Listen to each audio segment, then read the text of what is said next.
I was a kid, a new toy came on the market. It was called the Ant Farm, and it came with a complete stock of live ants. And I didn't ever get one. My mom thought it was not a good idea to give a toy with sand and live ants to a young boy who liked to play with tools. So I had to go to a friend's house and help him take his ant farm apart. Here's a picture of the ant farm's creator, and it reminds me of Isaiah's description of God as living in a high and holy place, but also with the one who is contrite and lowly in spirit. Isaiah is saying that God is akin to this inventor if he were somehow able to be both outside his invention and to enter into his invention to hang out with the ants. Theologians have words for this.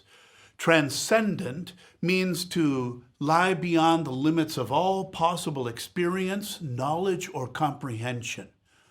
Imagine what the ants might think and feel, if they could think and feel, when looking up at this creature for which they have no file, no explanation, no description.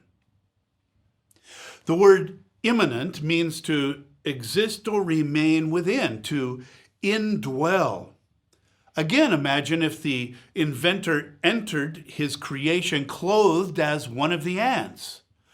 The ants might try to get to know the inventor, who may look like them and talk like them and get hungry and thirsty like them, but who also seems to possess an intimate knowledge of what it's like outside the glass, and who also seems to understand and know their little ant lives perfectly and completely. These two concepts are unique to Christianity. Whether Aristotle's prime mover or the Enlightenment's deism, they're just two worldviews whose central creator remains indifferent to his creation. They're powerful, but uninvolved. Likewise, there are various religions and schools of thought whose central character is far more human than divine, often painfully so, and who needs a God like that?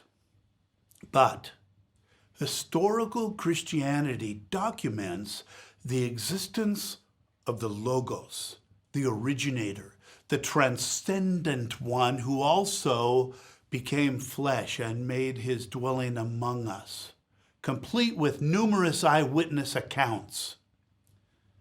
Transcendent, beyond all possible experience, knowledge, or comprehension, and also immanent, existing or remaining within, indwelling. So, how do we attempt to think about this transcendent, immanent God with our little ant-sized brain?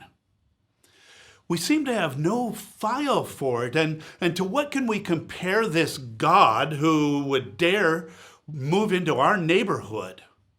Intellectually, is it compared to like Einstein talking to a baby? Or politically, is it like the leader of the free world playing trucks with his little boy?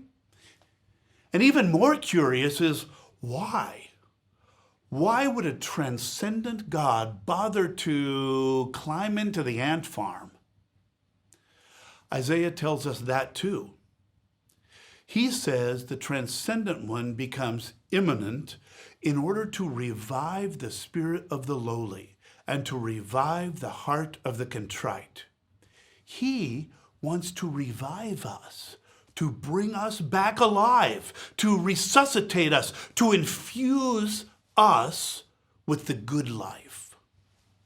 The question isn't really, how could God be both transcendent and immanent?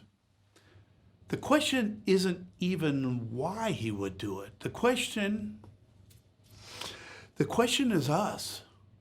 Will we allow the transcendent immanent one to insert himself into our personal, broken, inner world and to revive us in our brokenness? You have to have discovered by now that all the king's horses and all the king's men can't put you back together again. But but the king can. And all you have to do is invite him.